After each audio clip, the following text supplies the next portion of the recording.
Welcome to the Reboot Chronicles, connecting you to the world's top leaders and CEOs rebooting their organizations and themselves with revealing stories to help you prosper in unprecedented times. I'm your host, Dean DeBias, and as a serial CEO who's led dozens of companies that created thousands of jobs and billions in revenue, my passion is uncovering powerful lessons that can inspire you to reboot your organization, your career, and your life. Listen and subscribe wherever you get podcasts or at rebootchronicles.com. I'd like to welcome one of the beauty industry's top CEOs to the Reboot Chronicles. Aurelian Lis is the CEO of Dermalogica, the #1 clinical skincare brand used by professionals in 100 countries who administer 20 million treatments and train 100,000 professional skin therapists annually.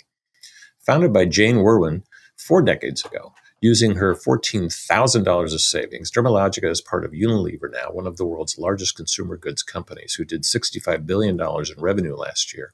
And its health, well-being, and prestige beauty groups have delivered an impressive 15 consecutive quarters of double-digit growth. Aurelian, it's good to see you. Oh, thank you for having me. I appreciate it. Yeah, you actually repeat guests, which we don't do a lot, but you have I ran into you at a recent conference, and it's just impressive how you have continued to keep this dermatological train going, and especially from its founding days. Yeah, it's a big deal, I think, for a company that's rooted in education like Dermalogica, because we started as a skin treatment organization teaching therapists, and we continue to teach 100,000 therapists a year. So I guess in that sort of setting, you keep start thinking like, what's there to teach now, and whether it's to your own people or to your consumers or to your therapists. And hopefully that sort of keeps leading us into interesting places, which it has over the years. And trying to make it's interesting. I mean, Jane founded it really as the core culture is training and of this next generation of which I probably didn't have a lot of them back then. These and experts. It's interesting. Jane Werwin is incredible. I have such a privilege to be able to still work with a founder, even if it's only a day or two a month, because after 40 years and a lot of well-due success. That is so rare to have a founder still involved 40 years later. And and for big changes in the organization, it's a really big deal because the founders set the path for the company for years to come. And if I try to move the company off that path, which I'm very, very careful to be careful, is it true? And should we be doing this with our DNA? Jane's there sometimes to say, hey, I'll help you make this shift. I'll help move the tribe with you. And so that's been actually quite an interesting sort of dynamic that I would have never expected, I think, when I first joined. In the health, beauty, wellness space, skincare, so many companies have come and gone. What is the secret to this little rocket ship you've been piloting? I do think you need a DNA, right? You need whatever you want to call brand, DNA, this sort of thing. But you need to stand for something that makes you different and makes you interesting. And actually what I find, what the danger is, I think, sometimes as companies go, like either they can be fly-by-nights, that they didn't really define themselves at the beginning, and maybe they caught onto a trend for 25 seconds, they wrote it up and wrote it down, and they disappeared. And I won't name names because that's not fair, because some of those brands were so beautiful for that brief second, but that happens. I think there's other brands that, like, as they start getting bigger, you start needing to sort of say, okay, I'm a big boy now or a big girl now, I need to sort of do it in a way. And you start sort of using best practice. And the danger with best practice is that you lose your spirit. You lose that thing that makes you unique, because you just become a best practice brand. And we actually, as Dermalogica, we've been in salon business. So we sell through 20,000 salons worldwide, but we also sell through a Sephora, an Ulta, John Lewis, or a Mecca in Australia, for example. And as we were entering those markets and making sure that we were doing it well, we brought in quite a lot of professionals to make us good. And after a while, we suddenly realized, wait a second, we're the best practice company. We're doing everything exactly the way we should, but we've lost our edge. We've lost what made us really unique. And for the last 3-4 years, we've been spending a lot of time saying, one second, we need to always stay true to our history. And if we've lost it in some ways, let's go back there. And that's sort of, I think the really true and interesting brands are ones that stay true to who they originally were. And that, that sort of original spirit, and that's what makes it interesting. That's exactly why I wanted to have you back on when we talked in Chicago a couple of weeks ago. What, if you were to advise people, what are the good components of your reboot? What should people think about? Well, look, I mean, it comes down to sort of business proposition. I mean, in the end, the first thing definitely in our industry is, let's say you're selling a service or a product, that service and product has to be good. I mean, it's like, It doesn't matter how everything about your business model can be absolutely brilliant.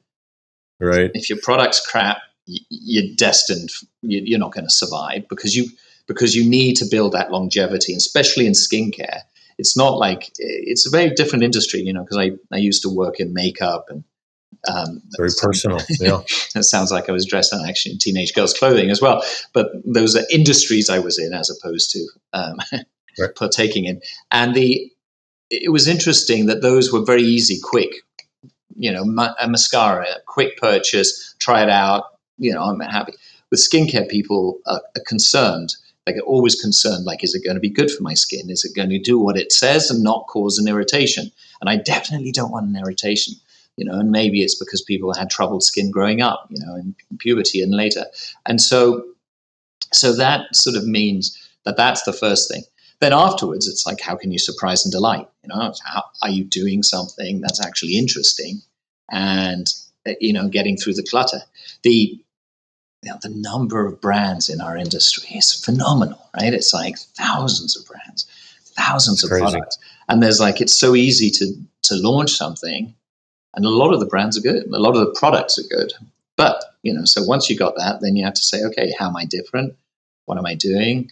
And having a team that never forgets it, right? I think that's really, we notice this in food and beverage and a lot of different consumer-facing industries. It's never been an easier time to launch co-packing, distribution, all these things, which is good and bad. From the consumer point of view, the chips aisle, the soda aisle, the makeup, skincare aisles, they're disorienting. But you're right, a lot of them just don't make it. And that's the interesting thing, actually. So, because 20 years ago, all these big conglomerates they did everything in house, which basically meant that the small guy could never do anything. You could never get into. You couldn't start it because the R&D labs was the predominant, belonged to one big company, the Proctors or whatever of this world. And same with the distribution facilities and the manufacturing.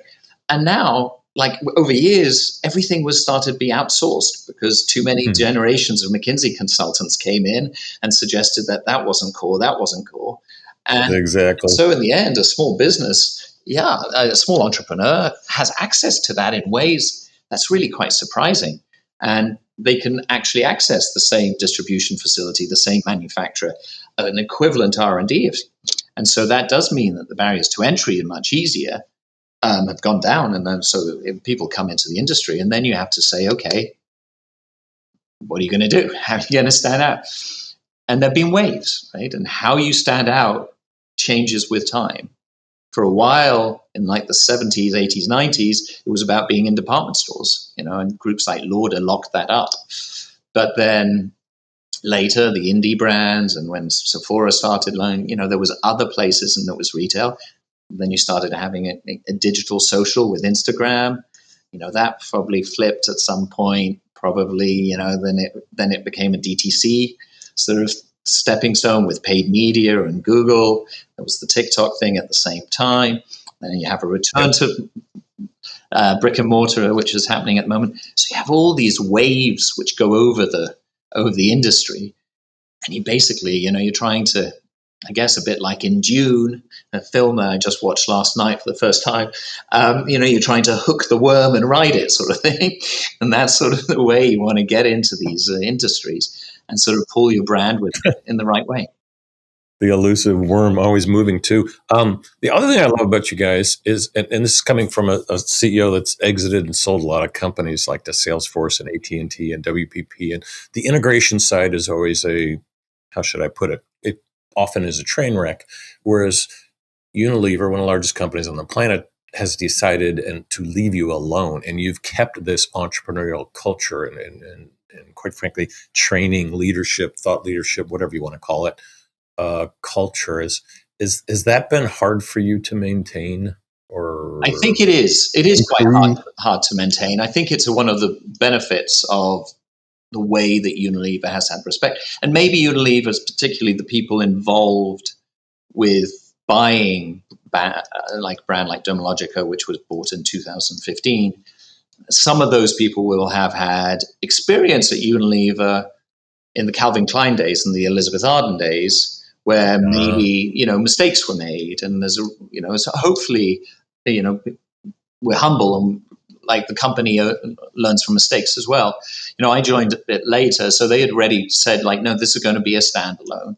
And I think the interesting thing about that is like a lot of big companies will say, yes, well, we will protect the integrity and DNA of the brand, and it will be separate and safe. But then the question is, okay, how do you express the DNA? And then people say, well, it's brand marketing, okay. And then, but then sometimes people say, well, but you can have a joint sales force with 15 other brands, or your business model, your warehouse and your IT systems and all that. And you have to really ask yourself if those parts of the business, are they actually ways that you surprise your customer? For us, for example, the way we do credit control at Dermalogica is part of our success for the 20,000 salons we work with. Because these aren't massive companies you're selling to. No, it's individuals. And in order to keep bad debt low, but not to annoy your customer, that's sort of a talent of our specialists here. If you can see quite quickly that a big company would say, well, no, credit control, that can be outsourced. When we outsource it somewhere halfway around the world and like have the technology do it, and you can see how quickly that would hurt. I've got some other bad ideas. Speaking of McKinsey, do you, we'll call that financial finesse. Yeah. I love that. So let's talk about what's going on across industries. But, I'm very interested in your growth, innovation, pipeline, like where do you want to be in a few years? And most importantly, right now, how is AI, impacting your industry? And how are you kind of like saying, yeah, that's not enough, guys. I'm taking this to a whole new level, because some of your competitors aren't. Oh, there's no doubt that, like, as I talked about waves to catch early. I mean, that was my trigger word, waves. Yeah, it was what I was thinking about. They usually say trends, and it's waves. It is waves. It's waves. It's like I remember sort of like in the early days of Instagram, sort of managing to get taking the Instagram site for Benefit Cosmetics, and in a weekend going from 2 to 50,000 users that first weekend, and then we're like, okay. We got something. That was fun. And so it feels to me we're on a similar time now with AI, and not AI itself, but generative AI is the interesting part, right? I think AI and machine learning we've been using for many, many years on our website, for example, to compare variations and which one resonates best with different audiences. So that, for example, has been going for a while. But this generative AI, this transformation, the decoding, the encoding, and the technology, which is more probabilistic and more poetic in some ways than the mathematical old days, has just opened up new waves, new opportunities that will become a wave, I think. And so my concern is that we're just not moving fast enough. I mean, we push the organization fast. We have motivated people who want to move, but they have their day job. And it's the sort of thing that many people say, well, I'll get to it. One of the things that sort of shows to me sometimes that, and this especially happens as I travel extensively around the world when I'm, for example, in Europe. I know this happened to me in Singapore not too long ago, and I was like talking about ChatGPT and these very high-powered people who are, successful business people who are sitting at the table with me. Well, one of them said something like, yeah, I haven't downloaded it yet. And they're like, Yeah, CEOs not do not down want on to it hear if that. that's what you think you need to do. I mean, it's a browser, right? It's a browser, you're done. That's the first step, and it's easy. So how do you get people across that threshold and then realizing first to use it and now to play with it a bit, but then very quickly saying, hey, I could save time here. I could be better. I could be faster. I could be clearer. How do I get people to do that? And that's sort of Right. where we are at the moment, trying to move the organization as a whole. So internally using it to be more competitive and smarter and faster. What about externally with both, your channels, your salons, as well as consumers? Yeah, well, I mean, one of the first things we did in AI was, it was a very quick thing. It was like saying, realizing, as we said, we teach therapists how to do better skin treatment. So we've had a book. It's called The Book, literally. It's on volume Saw that. 18 now. It comes Yep. out once every 2 years or so, and it's sort of the Bible of like how to do these treatments and what. So we, put that onto, sort of put a new interface in front of that. So there's the GPT version of that now? Yes, and that was something we did about a Oh, year and a half ago, and it yep. was, it was within, and we realized exceptionally, quickly that like the technology to do it right then with Chat GPT was like not quite there, so we had to use some middleware. It was very obvious that the middleware was only going to be, within 6 months it would have been obsolete. So it cost, in the end, it cost us $3,000, and we got 2 weeks, and we got it up. And it's not a difficult thing. Nowadays, that sort of thing with a custom GPT would probably take you about 2 hours and doesn't cost anything, maybe Exactly. the Yeah. 25. You helped get the industry going, actually. Yeah. Yeah, and you can, you build your API in it to it, to connect to People probably thought there was a couple zeros missing. What do you mean there's only 3,000? it. Obviously, I've No, underpaid here. and that's the point. But It's like, it's more yeah, about effort than money at the moment for the user. Like I said, it's very much about money for the LLMs building and competing ruthlessly at trying to be the next Google. But for the user, it's a time where you're not being charged nearly as much as you should be being charged for the service that it can give you, because they want to get you hooked in things. So you've got this opportunity to use this wealth transfer, so to speak, to improve your business. And if you can do, and I think if you want a business to succeed in that, rather than take the way that many companies are doing, which is like, I'll have one division or one small team do it, and they'll do something miraculous, and everybody will be great, and we're going to be celebrated in some magazine about it. I'm far more excited about the idea of this democratization of technology. If you can move, we have 1,500 employees worldwide. If I can move those 1,200 of those 1,500 people to be using Gen AI in their day to day, that's what's going to make a difference. That's how I can sort of be far more efficient and far more and do things better as well. And there's so many examples I can give of like where we're seeing that in throughout the organization, in so many disciplines. yeah. Which ones are you most excited about Well, in I was terms of moving surprised by, moving your needle? yeah, I was surprised, for example, in the way that our our global marketing team does this. For example, Really? one of the Yep. examples is in concept development. Right, they themselves created some custom GPTs. Upload it with good trend reports, with a lot of the internal data, with our positioning, with other things, and then use it to build the concepts. And it doesn't, of course, so as we're developing a new product, it doesn't just say, okay, this is the product you should develop. But what it does, it gives you options and it suggests. And then you can interrogate it and say, well, what about if I wanted to go in this direction? What are the 3 options for that? And the amazing thing about that is that this becomes real time. So concept meetings now, as we develop new concepts, and again, last night we did it for some really interesting things, while everybody's still sitting around the table in that meeting room, we're getting options back. Things that used to have to be researched for 2 weeks and then you'd reconvene. And that means you have far more iterations and your product concepts are just so much more exciting. We were looking at something yesterday about dosing caps. And I'm like, okay, I'm trying to think about a product which needs to be dosed. What are the ways that the product could be dosed in the packaging? give me 10 examples. We look at the 10 examples and say, you know what, 2 of those are really cool. And I was like, okay, can you show me any examples in the industry in any industry where those 2 things have been already used? And you've got some examples. Everybody's sitting around the table still saying, being able to define with more clarity what they want. So this is beautiful. That's a good example. And I think that probably just saved 3 follow-up meetings. it does. And or even if you have the follow-up meetings, you've gone through more iterations, right? And you've gone iterations and you've refined what you want. And in that same meeting, for example, if we want to decide on what's a good name for a new product, we have also built a separate custom GPT, again, built by the marketing team, which is really interesting, not the IT team, not like digital tech specialist, but built by it.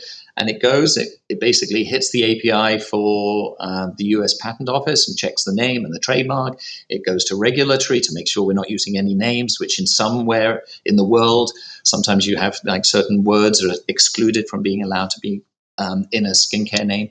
And it checks all of that, gives you an answer in about 10 seconds. And again, it lets you do the iterations, which is really extremely powerful. And a lot of your competitors or even just people that are channeling through retail, like you do have I've been to your offices, you've got a good IT stack of people, but everything you just said, you don't need them really for that. I mean, you need them for things, but you're not beholden on that. And so many other companies think that's holding them back. Well, or there's bigger companies that are saying, hey, we'll decide which tools you should use. And I don't know. Some CEOs are like, let's just get out of their way and let them experiment, give them some governance guidelines. Others are trying to come up with the best tools to use. And so you guys just plowed ahead. I think you just have to plow ahead, because the danger is there is the other opportunity, which is basically building your data lake. And the idea that data, somebody told, probably a McKinsey book as well, which is data is the new gold, out of the book, right? And data is the new gold. So I have to create the biggest data lake, the biggest thing, and they start creating it, and it's sort of like everybody else just stands back and watches, saying, "Oh, the data lake's not ready yet." But the problem is they're creating an answer and a solution, and they haven't asked the question yet, because the people creating the data lake are not close enough to the business to say what's it. So really and that's a really bad way forward, in my view. Or they just make it too narrow, so it's not going to help your people. Your people want to look at cross industries, cross regions, cross everything. Consumer behavior, naming, regulatory. What you just described, it was like 20 things to bring a product to market. And so it's very much, it's like, I think for me is like before you do an analysis, you make sure that you've got a hypothesis of what your question is, right? And it's like I start with the question and then I go to the solution. Otherwise, I get into the Hitchhiker's Guide to the Galaxy version of the world that the answer is 42 and I have no clue where it's come from. So I need to know what my question is. And that's very true in this as well. If I build a data lake and I haven't decided what it's going to be used for in a really clever way, it's going to be just used for the lowest common denominator stuff and nothing that's exciting. And so what's far more interesting is building use cases. And so early on in this journey about, we started trying to teach the organization about, in February or something of, maybe what ChatGPT, sort of the latest version basically came in November 2 years ago. And so about 3 or 4 months ago, we did the first sessions where we sort of talked about it and tried to encourage people. And we did another one like this. And these are global, like 1 hour digital calls. And we just have it open to everybody in the company and our associates. And then from that, we started seeing some people pushing ahead. So we're like, that's great. Okay, we got these pioneers. And then we took the pioneers and said, right, we'd like to entrust the responsibility. Can you come up with a dozen use cases? And they came up with all these use cases. And then those use cases are interesting because that lets the other people who are in the organization who are still grappling with new technology say, oh, wow, that's how I would use it for interview questions, for a job interview when we're interviewing somebody. Or that's how I would use it to cascade resource information to all our employees, or those sort of things. Then we did a hackathon, right? Where we sort of put people together and say, okay, let's build 2 or 3 things. And then it's a bit of a mixture of like carrots, quite a lot of carrots, a few sticks, to try and move people forward. and just trying to get them to realize that it's really a mindset thing that we have to get them.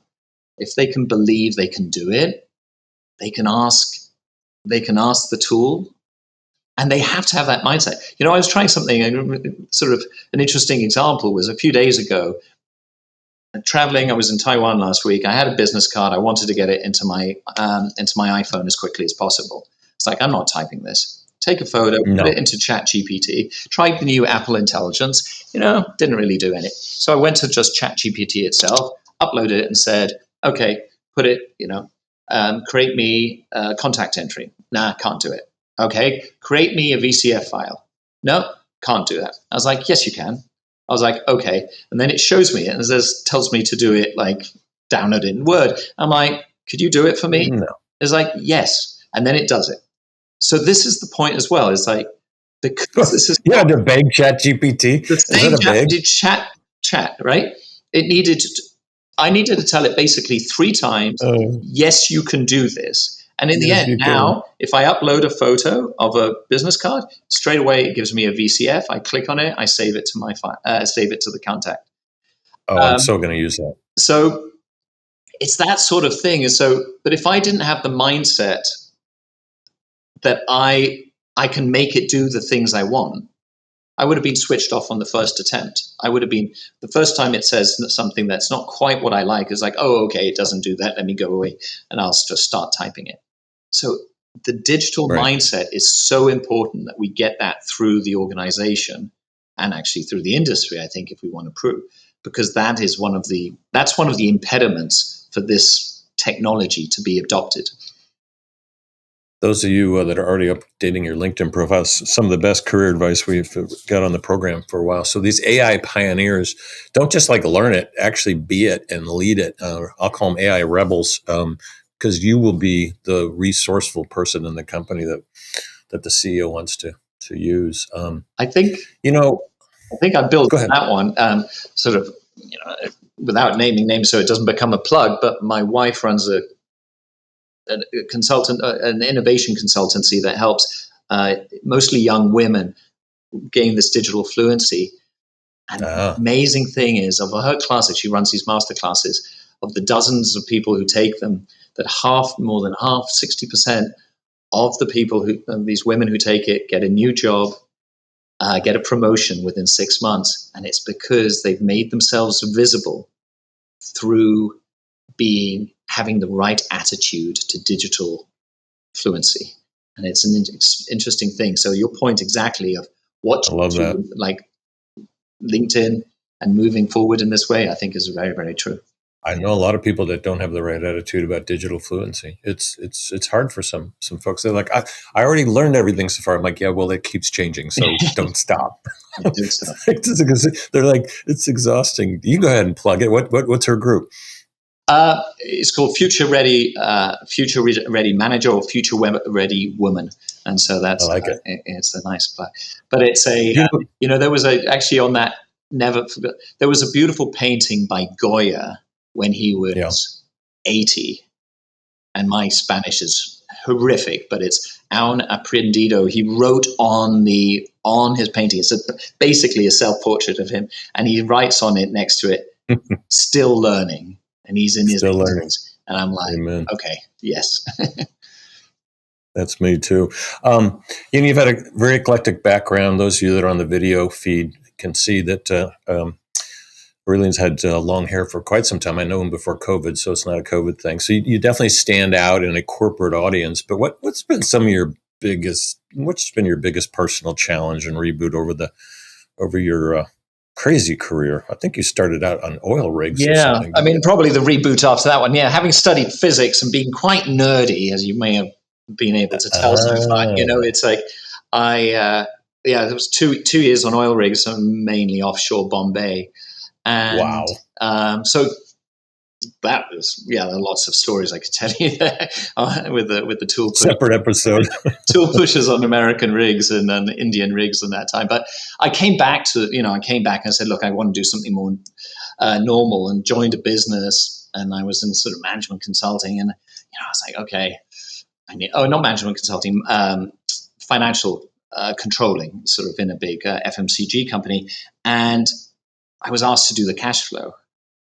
And I'm like, And I had this book, which was basically Teach Yourself Finance in like 20 days. So I was like, okay, yes, I can do this. And so then I would read through this book and like try and work out, okay, cash flow, I think I can get it. It helped me a bit. At one point, somebody sort of caught me out on it and sort of caught me like reading this book under the table, trying to work out what I needed to do in my new job. But I think it was this idea of like, look, so many things you can teach yourself as long as you go to university, you go to school. In the end, you're listening, you're reading, you're teaching yourself, aren't you? Mostly. So you can put that same effort in at any point in your life. And that reboot for me was like, look, just have courage. You can do it. You can say yes. And maybe it'll take you a bit longer because you have to invest a bit more time, but you'll learn it as you do it. And I think I've seen that a couple of times in my career where I've sort of gone from, also after I had founded a skincare business with my business partner, and we had sold it. And this was a skincare business for doctors' offices. And, that was a small business, right? It was like at peak, maybe 25, 30 people working for us. And suddenly I went to a new job. I had 400 people. And I had to start learning. I had to very quickly reboot because I had to start learning that in your own company, you do everything. In the new company, if I did everything, I was going to die within a week. So and my old company, like Excel and Word or whatever, and Adobe files and InDesign and Illustrator, all of this stuff was stuff I needed to know. In the new one, I suddenly needed, I had teams and big teams to do these things. So, it was again one of those times when, okay, I have to reboot. And you sort of think, okay, is there a book for that? Is there people you can speak to and get a bit of advice? And, give you. Is there a podcast for that? Right. Exactly. Yeah. Do it, and that's sort of, those ones worked. Unfortunately, you have a bit of a honeymoon at the start of a new job. And those probably, what is it? The first 100 days, fortunately gives you enough time to be able to reboot, I think. Yeah. Great stories. Thanks for joining us today. I appreciate it. Got it. You've been listening to Aurelian Lis, who is the CEO of Dermalogica. This is Dean DeVias of the Reboot Chronicles. I want to thank you for joining us. We will see you soon.